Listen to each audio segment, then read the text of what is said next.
ওলাম HCF মিন হৈছে দুটাতে থকাটো বা কমনটো সো দুটা থকা বলে ইয়াত আমাৰ 3 দিছে 4টা ইয়াত 3 দিছে 2টা সো এনসাৰ 3 হ'ব আমাৰ 2টা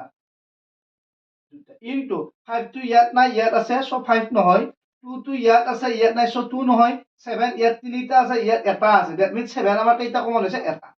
3 স্কয়াৰ মিন্স 9 into 7 9 7 যা 63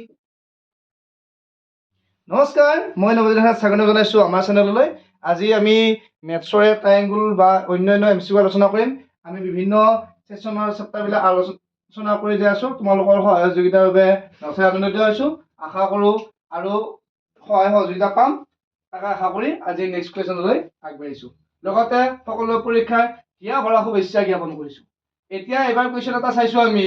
যে এই ডায়াগ্ৰামটোত আমাক দিয়া আছে DE আৰু BC দুডাল প্যাৰালেল বুলি কৈছে সমান্তৰাল হয় DE আৰু BC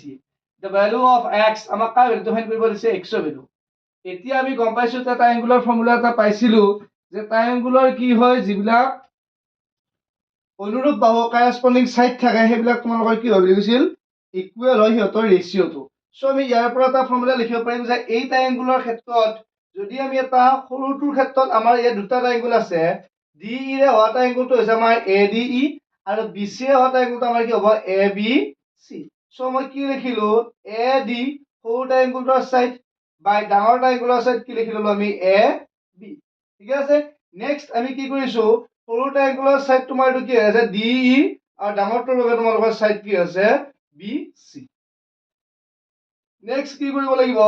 এতিয়া আমাৰ এটা কনফিউজ হ'ব পাৰে যে কোনোবাই DB টো কিয় নিলিখিলো আমি DB টো লিখিব নোৱাৰো কাৰণ মই মাজৰ এই ডাঙৰ সাইডটো কম্পেয়াৰ কৰিছো যদি এটো সাইডৰ সৰুটোৰ লগত কম্পেয়াৰ কৰিলে তেতিয়া মই ইয়াৰ এই DB সাইডটো কম্পেয়াৰ কৰিব পাৰিলো ঠিক আছে তো নেক্সট আমি AD ৰ ভ্যালু ইয়াত কি ইনপুট কৰিলো 2 মাইন্ড ইট AB ৰ ভ্যালু কিন্তু 3 নহয় AB হবলৈ হলে কোন কোন লগ লাগি আছে তোমাৰ AD আৰু BD দুটা লগ হৈ আছে সো AB ৰ ভ্যালু আমাৰ কিমান হ'ব 2 3 5 DE ৰ ভ্যালু আমাক দিছে 4 আৰু BC ৰ ভ্যালু দিয়া আছে আমাক x যদি মই ইয়াক cos পৰা কৰি লও নেক্সট তোমাৰ 2 লগত x মাল্টিপ্লাই হলে কি হ'ব ইয়াত 2x ইকুৱেল আমি কি লিখিলো 5 into 4 মই বাৰু মাল্টিপ্লাই কৰা নাই মাল্টিপ্লাই নকৰিলে ইজি হয় গতিকে x is equal ওপৰত থাকিব তোমাৰ 5 into 4 2 টো ইয়াত মাল্টিপ্লাই আছে ইফালে হলে আমাৰ কি হ'ব ডিভাইড হ'ব কি কৰিলো 2 ৰ 4 ক 2 10 দিলো 2 5 জাৰ 10 কৰিলো এই মাল্টিপ্লাই নকৰিলে আমি 5 4 যায় কিয় ভাবিম আমি 2 ৰে ডিভাইড কৰি দিলে 5 2 যায় চিন্তা কৰিলো সো এতিয়া তোমালোকৰ এনসাৰটো কিমান হ'ব 10 মিটাৰ নেক্সট কোৱেশ্চন আমাক এটা ট্ৰায়াঙ্গল দিয়া আছে আৰু ট্ৰায়াঙ্গলৰ সাইড বিলাক দিয়া আছে তো নেক্সট এইকেইটা অপচনৰ ভিতৰত এই ট্ৰায়াঙ্গলৰ ক্ষেত্ৰত কোনটো ট্ৰু হয় তো আমাক উলিয়াব দিছে তো আমি কি কৰিব পাৰো এনেকুৱা দিলে আমি ৰেশিওটো ডিভাইড কৰি চাম যে AD এতিয়া মই কৈছিলো আগৰ টাইমত কৈছো বেলেগ এটোত আমাৰ এই সাইডতে দিয়া আছে সো ইয়াত আমি কি কৰিব পাৰো ফাৰ্স্ট টাইম মই AD বাই DB এই ভ্যালুটো উলাই ললো AD means there is a 1.6 আৰু DB ভ্যালু দিয়া থাকে আমাৰ 4.8 যদি ইয়াৰ পৰা পইণ্ট পইণ্ট দুটা কেনসেল কৰি দিব পাৰো 16 এৰা 16 ক 1 টাইম যাব 48 ক যাব আমাৰ 3 টাইমস নেক্সট এটো সাইডটো লিখিলো তাত কি লিখিলো AE বাই কি হ'ব তোমাৰ তলতো AC AE value 1.1 EC value 2.2 point point cancel হল 11 আৰু 22 2 টাইমস যাব সো 1 বাই কি হ'ব 2 এতিয়া যদি আমাৰ এই দুটাৰ ভ্যালু ইকুৱেল হয় তেতিয়া এই লাইন দুটা তোমাৰ কি হ'ব প্যাৰালেল হ'ব আৰু এই দুটা ভ্যালু যদি বেলেগ হয় তেতিয়া তোমাৰ কি হ'ব এটো প্যাৰালেল নহয় সো এটা মই কি লিখিব পাৰিম যে DE is not parallel to BC answer the correct next question দিয়া আছে PQ are similar ABC আৰু এটা সাইড দিয়া আছে যে AB by BC equal PQ by PR এতিয়া কোৱেশ্চন হল ইয়াৰ পৰা কোনটো ললে এই যে এই ট্ৰায়াঙ্গল দুটা তোমাৰ কি হ'ব সিমিলাৰ হ'ব সো এই ট্ৰায়াঙ্গল দুটা যদি ড্ৰ কৰো আমাৰ কি কি ট্ৰায়াঙ্গল দিয়া থাকিলে ইয়াত PQR আৰু এটা ট্ৰায়াঙ্গল দিছে আমাক কি ABC এটা এই দুটা ট্ৰায়াঙ্গল আমাৰ কি হ'ব লাগিব সিমিলাৰ হ'ব এতিয়া হ'ব কি দিয়া থাকিলে আমাৰ AB by BC AB বাহুটো ৰেশিও তোমাক দিলে BC নেক্সট আৰু এটা ট্ৰায়াঙ্গল দিছে PQ by PR PQ বাই দিয়া আছে আমাক PR এতিয়া ইহতৰ পৰা কোনটো কন্ডিশন হ'ব বুলি যদি কয় তেতিয়া আমি কি কৰিব লাগিব এই ৰেশিও সাইড দুটাৰ লগত ৰিলেটেড হৈ থকা কোনটো আমি ইয়াত B পালো আৰু এই দুটাৰ লগত ৰিলেটেড হৈ থকা কোনটো ইয়াত আমি কি পাইছো P পাইছো সো এনসাৰ আমাৰ কি বুজি পালো যে এংগল B আৰু এংগল P আমাৰ কি হয় ইকুৱেল হয় so answer C is correct next question the distance between 0 6 and -6,2 0 6 আৰু -6,2 বিন্দু দুটাৰ মাজৰ দূৰত্ব নিৰ্ণয় কৰিম আগৰ ক্লাছত এনেকুৱা ভিডিঅ দিছিলো সো ডিসটেন্স ফৰ্মুলাটো আমি কি কৰিব লগা আছিল ডাইৰেক্ট ফৰ্মুলা লিখিলো সেকেন্ডৰ পৰা ফাৰ্ষ্টটো মাইনাস কৰিব লাগে ফাৰ্ষ্টটোৰ পৰা সেকেন্ডটো মাইনাস কৰিব পাৰো আজি বেলেগ ফৰ্মুলা কৰিলো যে ফাৰ্ষ্টটোৰ পৰা সেকেন্ডটো মাইনাস কৰিম ইয়াৰ পৰা ইয়াক মাইনাস কৰিলো এতিয়া আমাৰ কি লিখিব পাৰিম 0 মাইনাস কৰাৰ কাৰণে আগতো মাইনাস থাকিল মাইনাসে মাইনাসে +6 হোল স্কয়াৰ প্লাস সেকেন্ডৰ পৰা এটো 6 মাইনাস 2 হোল স্কয়াৰ 0 লগত 6 প্লাস কৰিলে 6 হ'ব 6 ক স্কয়াৰ কৰিলে কিমান হ'ব আমাৰ 36 6 ৰ পৰা 2 মাইনাস কৰিলে কি হ'ব 4 হ'ব 4 ক 2 স্কয়াৰ কৰিলে কিমান হ'ব আমাৰ 16 হ'ব ইয়াৰ দুটা প্লাস কৰিলে আমাৰ কিমান হ'ব 52 52 ক যদি মই ভাঙো তেতিয়া আমি কি লিখিব পৰা যাব 2√13 এটো কেনেকৈ হৈছে বুলি ক'লে 52 যদি মই ডিভাইড কৰো 2 ৰে 26 টাইম যাব 26 ক 2 ৰে কি হ'ব 13 স্কয়াৰ দুটা থাকিলে আমি এটা লৈছো আৰু যেটো সিঙ্গল থাকে তাত আমি কি দিব লাগে ৰুট দিব লাগে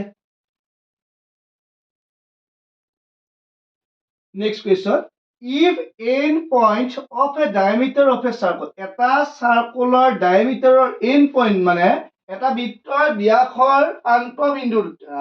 এটো এটা বৃত্ত কিছু পৰিবৃত্ত হ'ল চাগে এটো সাৰ্কুলাৰ এটো তোমাৰ ডায়ামিটাৰ আছিল ডায়ামিটাৰ end point দুটা আমাক কিমান কিমান দিলে -5,4 দিছে আৰু তাৰ দিছে 1,0 next then the radius of the circle is এতিয়া এই যেটো সার্কেল আছে এই সাৰ্কেলৰ এই ৰেডিয়াস তো আমাক ফাইন্ড কৰিব দিছে এতিয়া ৰেডিয়াস তো ফাইন্ড কৰিব লাগিলে আমি কৰ পৰা ওলাম ফাৰ্স্ট আমি কি কৰিব লাগিব ডায়ামিটাৰ ওলাব লাগিব ৰেডিয়াস হৈছে ডায়ামিটাৰৰ হাফ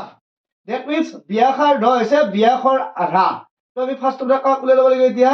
ব্যাস উলাই লম তো ব্যাস আমাৰ কোনডাল হয় এডাল হয় তো এই লাইনডাল আমি কৰ পৰা ওলাম এই পয়েন্ট দুটাৰ মাজৰ কি ওলাব লাগিব ডিসটেন্স ওলাব লাগিব পয়েন্ট দুটাৰ মাজৰ যদি বিন্দু দুটাৰ মাজৰ দূৰত্ব ওলালে আমি ব্যাসটো পাম তো ব্যাসৰ আধাই হ'ব আমাৰ কি ব্যাসাৰ্ধ নামে কৈছে ব্যাসৰ আধা সলিউশন ডিসটেন্স ফৰ্মুলা বহাই দিলো সেকেন্ডৰ পৰা ফাৰ্স্টটো মাইনাস কৰিব পাৰো নেক্সট ফাৰ্স্টৰ পৰা সেকেন্ড মাইনাস কৰিব পাৰো সেকেন্ডৰ পৰা ফাৰ্স্টটো মাইনাস কৰিলে আমাৰ কিমান হ'ব 1 ৰ পৰা -5 হ'ব ফৰ্মুলাৰ মাইনাস মাইনাস আছে কি হ'ব তোমালোকৰ প্লাস হ'ব দ্যাট মিন্স কি লিখিলো 1 + 5 হোল স্কয়াৰ প্লাস সেকেন্ডৰ পৰা এটো মাইনাস 0 ৰ পৰা 4 মাইনাস 0 - 4 হোল স্কয়াৰ 1 ৰ লগত 5 টো প্লাস কৰিলে 6 হ'ব 6 ক স্কয়াৰ কৰিলে 36 প্লাস 0 ৰ পৰা 4 মাইনাস কৰিলে -4 হ'ব মাইনাস ক স্কয়াৰ কৰিলে প্লাস হয় 4 ক স্কয়াৰ কৰিলে কি হ'ব তোমালোকৰ 16 হ'ব আৰু এই দুটা সাম কৰিলে দিলে হ'ব 50 আগত পাইছিলো এই হয় ইটো মেথছ কিমান আছিল 2√13 ইউনিট এটো হ'ব আমাৰ ডায়ামিটাৰ বাট আমাক কি ফাইন্ড কৰিব দিছে ৰেডিয়াস তো আমাৰ ৰেডিয়াস ইকুৱেল টু এতিয়া কি হ'ব ৰেডিয়াস তো হলে কি হয় ডায়ামিটাৰ হাফ হয় সো হাফ হলে 2 to তোমাৰ কেনসেল হ'ব সো ৰেডিয়াস হ'ব আমাৰ কি √13 unit so answer B is correct এতিয়া আমি এইখিনি মেথছ বুজি পালোই বাৰু এটা মেইন এটা মই বেলেগ কথা কলো যে মাইনাসৰ ওপৰত যেতিয়া পাৱাৰ বিলাক কি হয় ইভেন নাম্বাৰ হয় যুগ্ম সংখ্যা হয় তেতিয়া ৰিজাল্ট হলে প্লাস হ'ব যদি তোমাৰ কি হয় যুগ্ম হয় আৰু -1 ৰ পাৱাৰটো যদি আমাৰ অড নাম্বাৰ হয় কি হয়টো তোমাৰ অযুগ্ম হয় তেতিয়া ৰিজাল্ট আমাৰ কি হল আহে মাইনাসত আহে এটা আমি গমেই পাওঁ আগৰ কোৱেশ্চনটো যেটো মই ডায়ামিটাৰ কলো বা সাৰ্কেল ড্ৰ কৰিলো ৰেডিয়াস কলো অলপমান সাৰ্কেলৰ বিষয়ে এনে গাই দিম আৰু তো এটা আমি ফাৰ্স্ট সাৰ্কেল বুলি ভাবিলো এই সাৰ্কেলৰ ডেফিনিশন কি হয় এটা ফিক্স পয়েন্ট আছে তো ফিক্স পয়েন্টৰ পৰা তাৰ সাৰাউন্ডিংটোৰ যেটো তোমাৰ সেম ডিসটেন্সত যেলা পয়েন্ট থাকিব ইয়াৰ পৰা ইয়াৰ পয়েন্ট সেম ইয়াৰ পৰা ইয়াৰ ডিসটেন্স ইয়াৰ পৰা ডিসটেন্স এইবিলা পয়েন্টৰ ডিসটেন্স হলে ইকুৱেল হয় আৰু এই যেটো তোমাৰ ৰাউন্ড হয় তো ইয়াতে আমি কি বুলি কম সাৰ্কেল বুলি কম ঠিক আছে তো সাৰ্কেলৰ ক্ষেত্ৰত এটো কোৱা হয় সেন্টাৰ বুলি তো সেন্টাৰক মই কিৰে ডেফিনিশন দিলো ওৰে দিলো নেক্সট সাৰ্কেলটোৰ বা বৃত্ত এটাৰ তো আমি যিকোনো পয়েন্ট এটা আৰু সেন্টাৰৰ মাজৰ যেটা লাইন তো হেটা হয় তোমালোকৰ ৰেডিয়াস এটো তোমাৰ কি আছে সেন্টাৰ আৰু যিকোনো এনি পয়েন্ট এটো লাইনক তোমাক কি ক'ব ৰেডিয়াস ক'ব এই লাইনটো যদি ইফালে আহে ইয়াকো তোমাৰ কি ক'ব ৰেডিয়াস ক'ব সাৰ্কেলৰ পয়েন্ট আৰু এনি পয়েন্ট সাৰ্কেলৰ পয়েন্ট আৰু সেন্টাৰ যেটো লাইন জয়েন কৰা হয় তো তাৰ নাম আমাৰ কি হয় ৰেডিয়াস হয় যেতিয়া দুটা পয়েন্ট কানেক্ট কৰা হয় সাৰ্কেলৰ এইবিলা দুটা পয়েন্ট কানেক্ট হৈছে ইয়াত এই দুটা পইণ্ট কাৰণে ঘৰবিলাকৰ নাম হৈছে কৰ্ড বুলি কয় কৰ্ড অসমীয়াত কি হ'ব তাৰ নাম জিয়া ঠিক আছে তো অসমীয়াত তাৰ নাম হ'ব কি আমাৰ জিয়া নেক্সট যেতিয়া তোমাৰ হাইৰেষ্ট যিডাল জিয়া হয় বৃত্তৰ বৃহত্তম জিয়াডালকে কি বুলি কোৱা হয় ব্যাস বুলি কোৱা হয় কোনডাল ব্যাস হ'ব এইডাল তোমাৰ হাইৰেষ্ট হয় আৰু তোমাৰ এইডালো তোমাৰ হাইৰেষ্ট হয় সবচে লংগেষ্ট কৰ্ড হয় কৰ্ড ঠিক আছে তো এইডালকে তোমাৰ কি বুলি কোৱা হয় কৰ্ডটো হ'ল তোমাৰ জিয়া কৰ্ড দুটা পইণ্ট জইন কৰাটো আৰু ব্যাস মিনছ হ'ব ডায়ামিটাৰ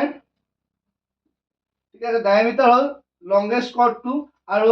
চেণ্টাৰৰ আৰু চাৰ্কুলাৰ যিকোনো পইণ্টৰ মাজত যিটো কানেকশ্যন কৰা হয় তাৰ নাম আছিল তাৰ ৰেডিয়াছ অসমীয়াত কোৱা হয় তাক ব্যাসাৰ্ধ এইখিনি হ'ল চাৰ্কুলাৰ মেইন জানিবলগীয়া কথা আৰু বহুত আছে পিছত জানিম বাৰু আমি আজিৰ কাৰণে ধন্যবাদ পুনৰ লগ পাম নেক্সট ভিডিঅ'ত আৰু লগতে আমাৰ চেনেলৰ পৰা কিছুমান কমিউনিটি পোষ্ট দিয়া হৈছে তাত বিভিন্ন ধৰণৰ জিকে সায়েন্স সোশ্যাল সায়েন্সৰ কুৱেশ্যনবিলাক আপডেট কৰিছোঁ ক্লাছ 10 বা অন্যান্য এক্সামৰ লগত ৰিলেটেড কৰি অহাকালিৰ পৰা আমি এডভান্স মেথছৰ ক্লাছটো আগবঢ়াবৰ বাবে যিমান পাৰি চেষ্টা কৰিম সকলোৰে সহযোগিতা কামনা কৰিছোঁ ধন্যবাদ